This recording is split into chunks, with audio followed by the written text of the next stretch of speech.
ایک یہ کہتے ہیں کہ بستر پہ بعض اوقات کوئی ناپاکی وغیرہ لگ جاتی ہے اور خشک ہو جاتی ہے بالکل، تو کیا ہم اس پر بیٹھ کر قرآن عظیم پڑھ سکتے ہیں؟ دیکھیں، ادب کے خلاف ہے، اگرچہ نہ گناہ ہے نہ ناجائز ہے، اور بلکہ خاص طور پہ اگر گدے پہ جیسے بچے وغیرہ پیشاب کر دیتے ہیں، اس پہ آپ نے ایک چادر بچھا دی ہے اور وہ اتنی موٹی چادر ہے کہ اس سے نیچے کا کچھ بھی نظر نہیں آ رہا، تو اتنی جب ایک تہہ اوپر آ جاتی ہے تو اس کے اوپر تو بیٹھ کے آپ بلا کراہت نماز پڑھ سکتے ہیں۔ اگر تھوڑی بہت کراہت ہوگی، جس کو آپ مکروہ تنزیہی کہتے ہیں، آپ صرف قرآن پاک کی تلاوت کرنا چاہ رہے ہیں، تو وہ صورت ہوگی کہ چادر وغیرہ کوئی نہ ہو اور نجاست خشک ہو گئی اور اس پہ براہ راست آپ بیٹھ گئے،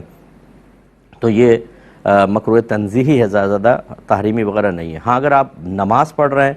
جیسے بہت سارے بزرگ ہوتے ہیں بیٹھ کے نماز پڑھتے ہیں، اور حالت یہ ہے کہ گدے کے اوپر ڈائریکٹ یعنی ناپاکی پر ڈائریکٹ بیٹھ کے پڑھ رہے ہیں، تو پھر اگر وہ زیادہ نجاست ہے تو لازم بات ہے کہ نماز نہیں ہوگی، یعنی اگر 1 درہم سے زیادہ ہے۔ درہم کی مقدار آپ کو بتائی تھی، جو لیکوڈ ہوتی ہیں جیسے پیشاب وغیرہ، وہ ہتھیلی کی گہرائی کے برابر اگر ہوں تو 1 درہم ہے۔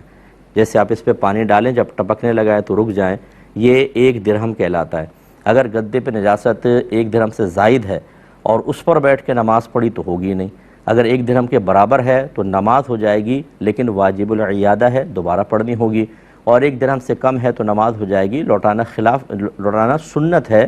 نہیں بھی لوٹایا تو کوئی مسئلہ نہیں ہے۔ لیکن اگر یہ حضرات بھی اس گدے پہ چادر بچھا دیتے ہیں اور پھر چادر پر بیٹھ کے نماز پڑھتے ہیں تو نماز ہو جائے گی۔